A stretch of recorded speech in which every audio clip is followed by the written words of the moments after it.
నమస్తే. Welcome to Telugu popular network. నేను సిరి. ఈరోజు మనతో పాటు ఉన్న అతిథి ఉమ్మడి ఆంధ్రప్రదేశ్‌లో హోమ్ మినిస్టర్‌గా తన సేవలందించిన మైసూరా రెడ్డి గారు. నమస్కారం సార్. నమస్కారం. సార్, ఇప్పుడు మన దేశంలో అంటే ఒక టాపిక్ గురించి మాట్లాడాలి అంటే కాక్రోచ్ జనతా పార్టీ చేస్తున్న నీట్ పేపర్ గురించి, ఆ లీకేజ్ గురించి, ఏదైతే నీట్ పేపర్ లీక్ గురించి ఉందో, విద్యార్థులు ఇంతమంది నష్టపోయారు, ఆత్మహత్యలకు గురయ్యారు అని చెప్పేసి వాళ్ళు ప్రొటెస్ట్ ఢిల్లీలో జంతర్ మంతర్‌లో ప్రొటెస్ట్ చేస్తున్న సందర్భంగా మొన్న చూస్తే చలో పార్లమెంట్ ఏదైతే జరిగిందో అక్కడ పోలీసులకి ఇంకా విద్యార్థులకు మధ్యన జరిగిన ఘర్షణ. ఇదంతా కూడా ఇప్పుడు దేనికి దారితీస్తుంది? ఇప్పుడు చూస్తే మోదీ గారు కూడా స్పందించడం జరిగింది. అంటే దీనికన్నా ముందు వాళ్ళు 21 రోజుల పైననే అక్కడ ప్రొటెస్ట్ చేయడం జరిగింది. ఇప్పటికీ కొనసాగుతూనే ఉంది. ఇదంతా కూడా ఇప్పుడు దేనికి దారితీసే అవకాశం ఉంది? నీట్ ఎగ్జామినేషన్‌కు సంబంధించి దేశం మొత్తం మీద కేటగరైజ్ చేసినారు. ఎందుకంటే అన్ని మెడికల్ కాలేజెస్‌కు సౌలభ్యం ఉంటది అని. గతంలో ఈ పాలసీ ఏ రాష్ట్రంలోటి ఆ రాష్ట్రంలో ఉంటుండే. ఇతర రాష్ట్రాలకు కొంత పర్సెంటేజ్ ఫిక్స్ చేస్తున్నారు. ఇప్పుడు అట్లా లేకుండా మెరిట్ ప్రకారం ఎక్కడైనా కూడుకోవచ్చు. వీటి కోసం దేశం మొత్తం మీద నీట్ ఎగ్జామినేషన్ ఏంటంటే 20 లక్షల పైన రాశారు. అవును. చాలా భారీ స్థాయిలో ఎగ్జామినేషన్ కండక్ట్ చేయాలి. ఇవి చూస్తే ఒక రకంగా చూసినప్పుడు ఇది పెద్ద భారీ స్థాయిలో నిర్వహణ జరగాల. అటువంటిది నీటి కమిటీ వేస్తారు. ఆ కమిటీ ఆధ్వర్యంలో ఇవన్నీ జరుగుతాయి. పేపర్ సిట్టింగ్ అయితేనేమి, పరీక్షల నిర్వహణ అయితేనేమి, ఇవంతా కరెక్షన్ ఆఫ్ పేపర్స్ అయితేనేమి. అటువంటిది ఇంత భారీ స్థాయిలో నిర్వహణ అంటే కొంత క్లిష్టతరమైన సమస్య. ఇందులో ప్రశ్నాపత్రాలు సెట్ చేసిన ఆయన ఒక చోట ఆయన లీక్ చేసినారు. కింది స్థాయిలో ఉన్న ఉద్యోగస్తులు కూడా బంధువులు ఉంటేనో అట్లా లీక్ చేయటము, అవి కోచింగ్ సెంటర్లు ఉన్నాయి కదా, ట్రైనింగ్ ఇస్తారు కదా, వాళ్ళకు కూడా పేపర్లు అందుబాటు కావడంతో వాళ్ళు విద్యార్థులకు కూడా క్వశ్చన్లు అమ్ముకొని ఇది చేసినారు. భారీ స్థాయిలోనే జరిగింది కుంభకోణం అంతా. ఇది గగ్గోలు పెట్టి పత్రికల్లో రావడంతో మొదట పరీక్షను రద్దు చేశారు. రద్దు చేసినప్పుడే పాపం విద్యార్థులు చాలామంది ఇబ్బందులు పడ్డారు. ఎందుకంటే మళ్ళీ ప్రిపేర్ కావాల్సి రావటము, ఇవన్నీ సమస్యలతో కూడుకున్నది. కాబట్టి ఇటువంటి సమయంలో నాకు తెలిసే మా స్నేహితుని కుమార్తె కూడా ఎగ్జామినేషన్ రాసినారు. రాస్తే అప్పుడు వచ్చిన ర్యాంకుల ప్రకారం ఎక్కడో చోట సీట్ వచ్చేది. మళ్ళీ రెండో మారు రాసినప్పుడు ఆమె ఎలిజిబిలిటీ రాకుండా పోయింది. చూడండి ఆమె బాధ ఎంత పడుతుందో, వర్ణనాతీతం. అటువంటివన్నీ ఎన్ని సంఘటనలు జరిగాయో మనకు తెలియదు. దాని మీద విద్యార్థి లోకంలో ఆందోళన ఉన్నది. ఈ సామాజిక కార్యకర్త అయిన ఈయన వచ్చి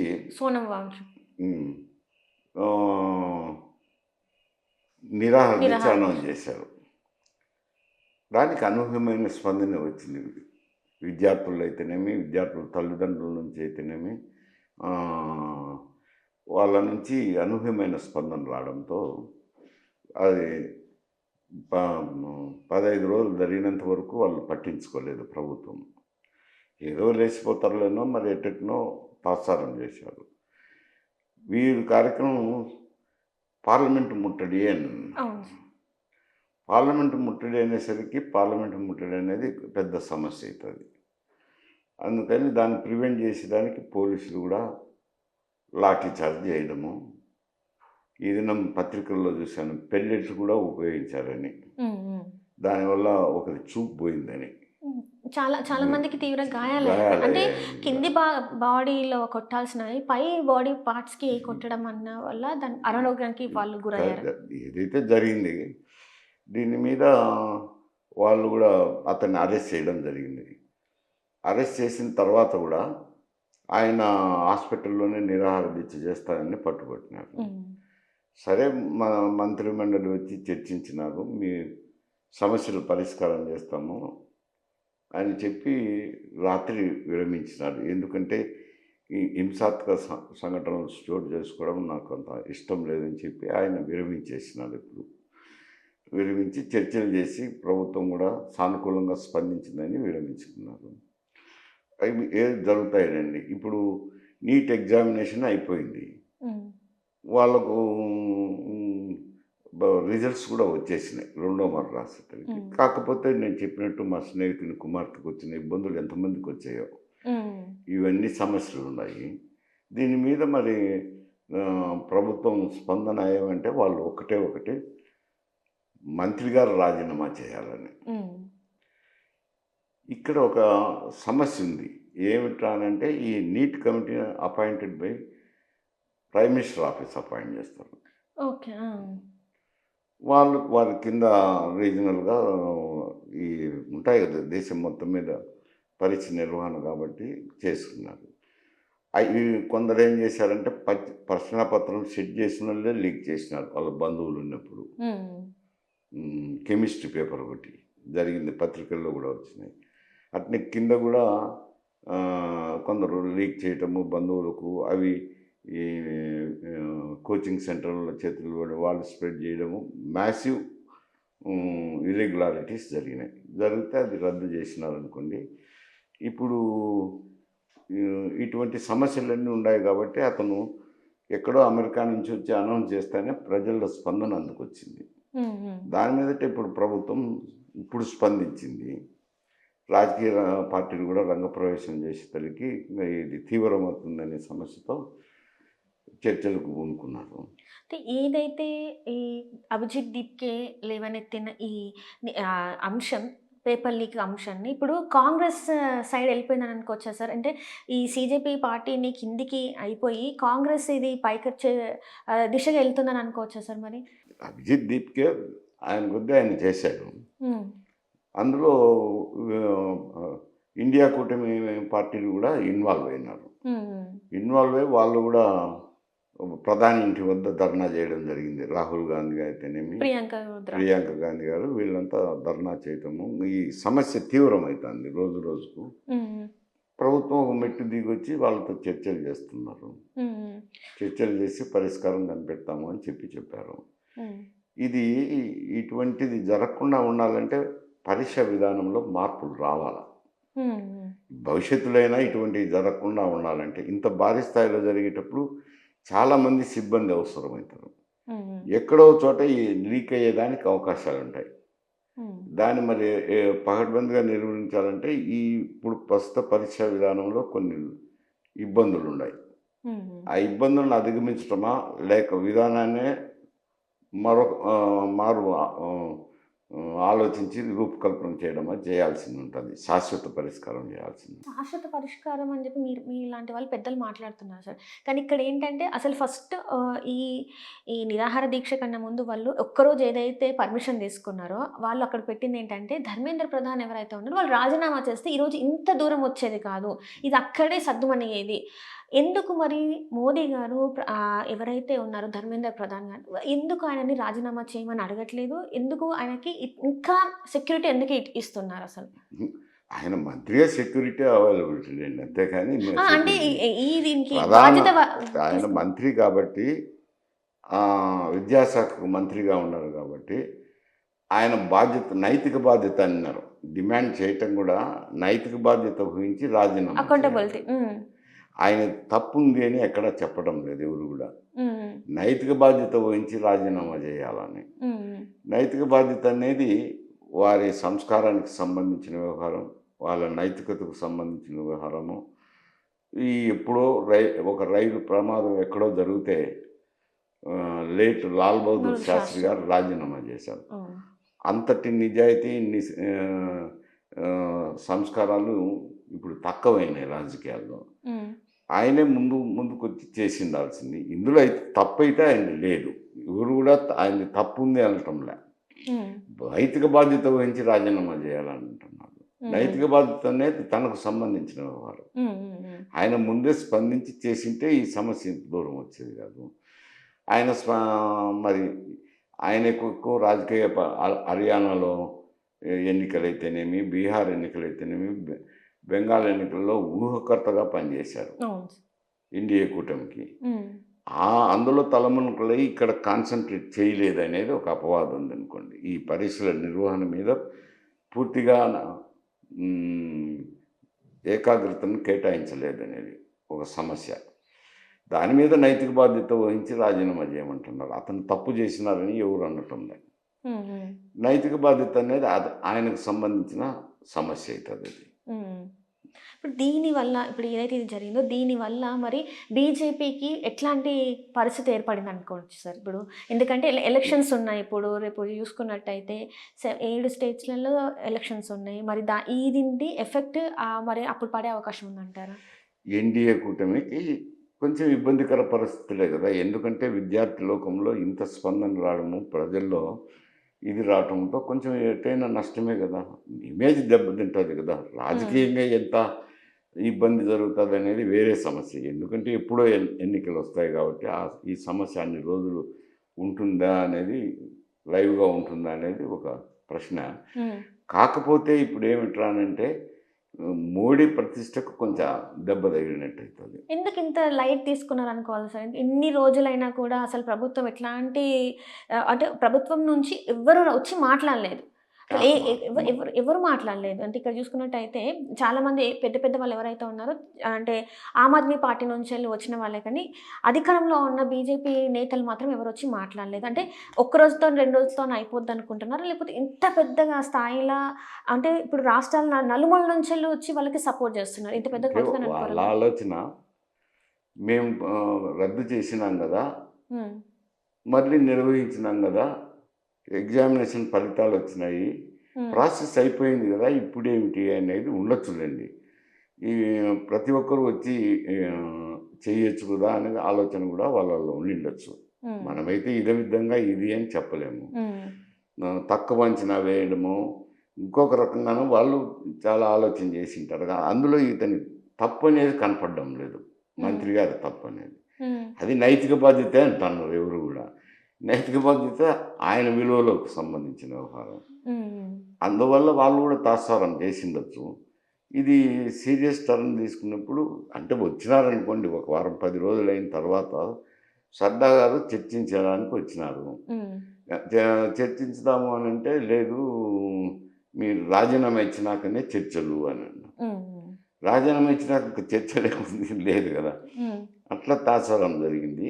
ఇప్పుడు మేము చర్యలు తీసుకుంటామని చెప్పినారు గాబట్టి చర్చలకొస్తామని ఇప్పుడు విరమించినారు. హ్మ్. అంటే ఈ చర్చలకు కూడా జేపీ నడ్డా గారిని ఈ ముందు పెట్టడం అనేది ఒక ఒక విధంగా వీళ్ళని తక్కువ చేయడానికే నడ్డా గారిని ముందు పెట్టారు.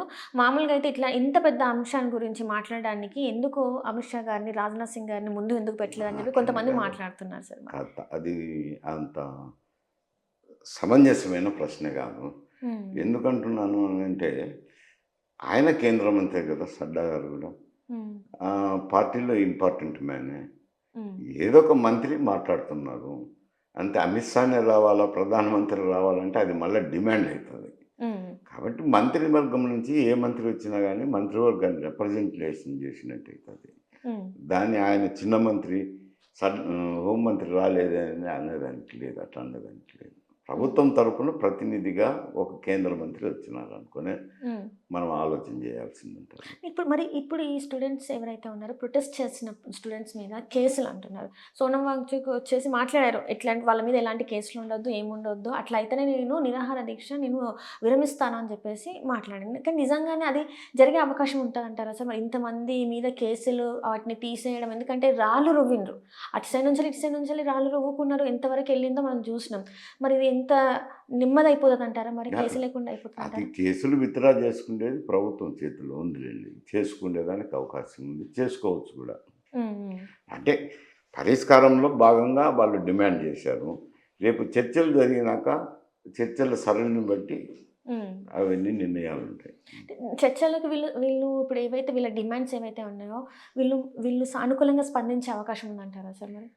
ఈ కేసులు విత్‌డ్రా అనేది పెద్ద సమస్య కాదు అని చెప్తున్నాను. హ్మ్. ఇవి ఇప్పుడు ఏ అంటే డిమాండ్స్ అయితే ఒకటి ఏదో ఒక ఆలోచనతోనే విరమించినారు గదా ఆయన. హ్మ్. పరిష్కారం అనంటే పరీక్ష నిర్వహించినారు, హ్మ్. ఫలితాలు కూడా వచ్చేసినాయి. ఇంక దాంట్లో సమస్య ఏముంది? అంటే ఇక్కడ వాళ్ళు తీసింది ఇంకా ఆత్మహత్యలు. భవిష్యత్తులో జరగకుండా ఉండేదానికి చర్యలు ప్రాణాలు గురించారు. కోల్పోయిన వాళ్ళ గురించి గూడా వాళ్ళు మాట్లాడుతున్నారు. ఏదైతే వాళ్ళు ఈ ఆత్మహత్యలు చేసుకున్నారో వాళ్ళ కుటుంబాలకి ఇంత అని జెప్పేసి ఈ మాట్లాడింది. పరిహారం అది ఆలోచన చేస్తారు. ప్రభుత్వానికి పెద్ద సమస్య కాదులెండి. హ్మ్. చనిపోయిన కుటుంబాలకు చనిపోయిన విద్యార్థుల కుటుంబాలకు పరిహారం ఇవ్వటం అనేది పెద్ద సమస్య కాదు కేంద్ర ప్రభుత్వానికి. హ్మ్. ఇస్తారు, అప్పుడు చర్చలు జరిగినప్పుడు చర్చించిన తర్వాత ప్రకటిస్తారు. అంటే ఇప్పుడు ఈ ఈ బీజేపీ ఎక్కడైతే కొన్ని ప్లేసెస్‌లో ఉందో, ఆ రాష్ట్రాలలో కొన్ని కొన్ని సమస్యలు ఏవైతే ఉన్నాయి.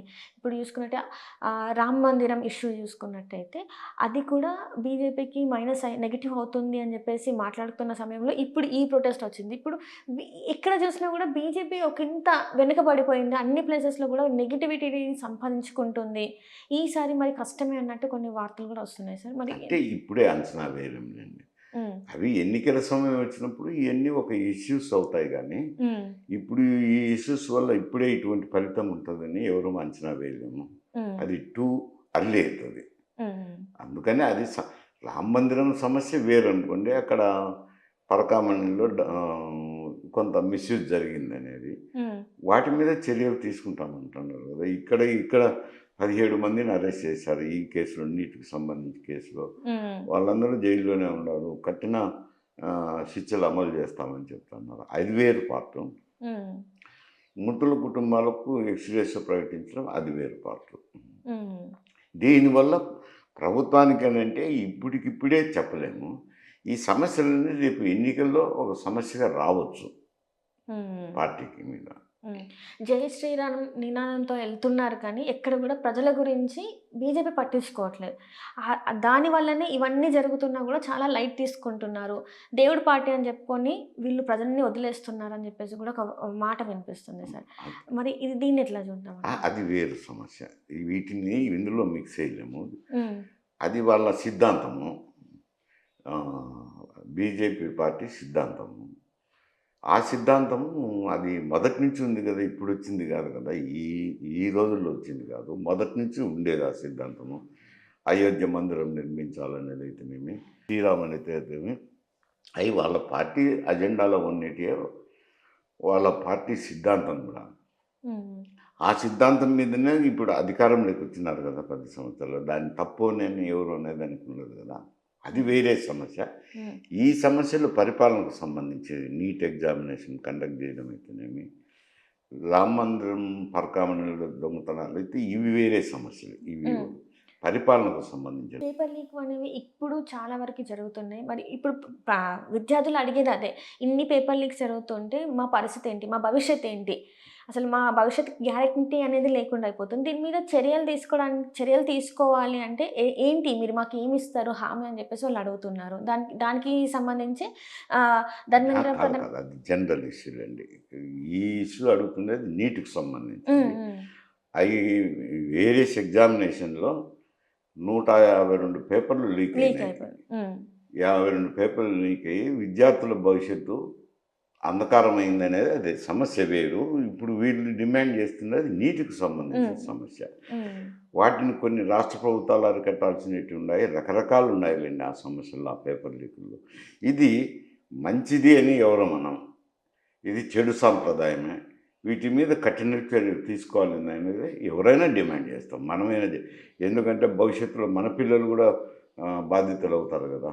హ్మ్. హ్మ్. అందువల్ల ఇది పరీక్షలో ప్రశ్నాపత్రాలు లీకేజ్ అనేది చెడు సాంప్రదాయమే. మంచి సాంప్రదాయం ఎవరన్నారో వాళ్ళ మీద కఠిన చర్యలు తీసుకోవాల్సిందే. ఈ గతంలో పేపర్ లీక్ అయినప్పుడు కూడా కొంతమందిని ఇలానే అరెస్ట్ చేశారు. ఆ అరెస్ట్ అక్కడికే అయిపోయింది. మళ్ళీ గూడా ఇప్పుడు మనం పేపర్ లీకులు చూస్తున్నాం సార్. ఇప్పుడు ఈ నీట్ పేపర్‌లో ఎవరైతే కొంతమంది దొరికారో వాళ్ళని అరెస్ట్ చేశారు. కఠిన చర్యలంటున్నారు. కానీ ముందు ముందు గూడా ఇది రిపీట్ అవ్వదని గ్యారంటీ ఎక్కడ ఉందంటారు అసలు? గ్యారంటీ ఎక్కడ అంటే గ్యారంటీ కాదు. ప్రభుత్వము చర్యలు తీసుకోవాలని చెప్తాం.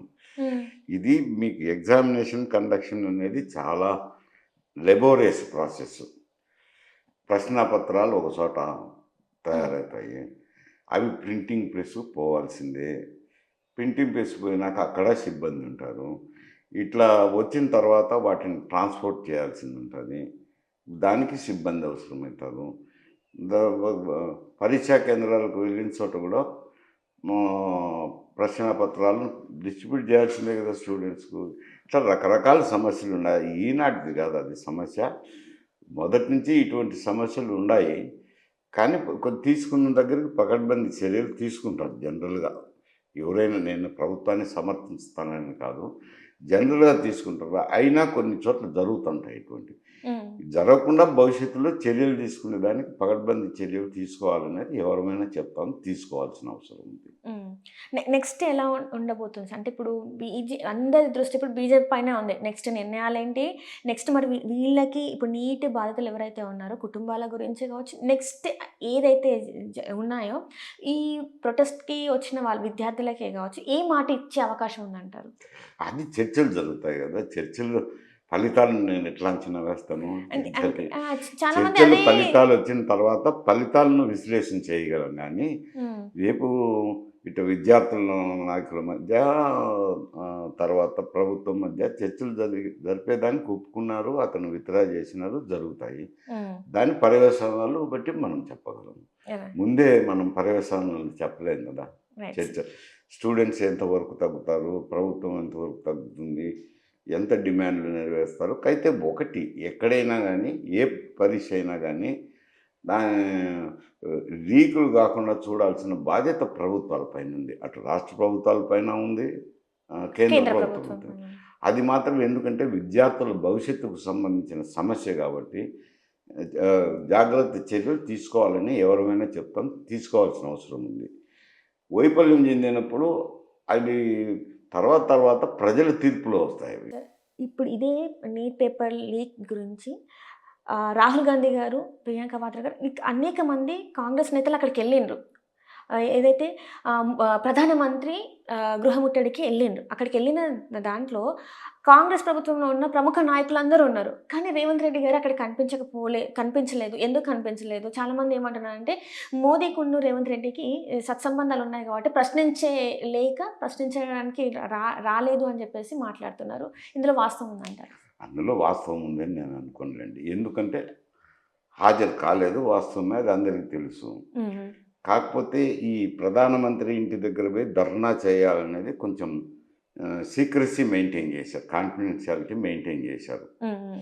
ఎందుకంటే ముందే అయితే సెక్యూరిటీ జోన్ కాబట్టి ఎవరిని రానివ్వరని చెప్పి కార్గే ఇంటికి వెళ్ళి అవును. కార్గేకు శుభాకాంక్షలు బర్త్‌డే తెలుపనని శుభాకాంక్షలు. వెళ్ళిన తర్వాత వచ్చిన సమస్య ఇది. హ్మ్.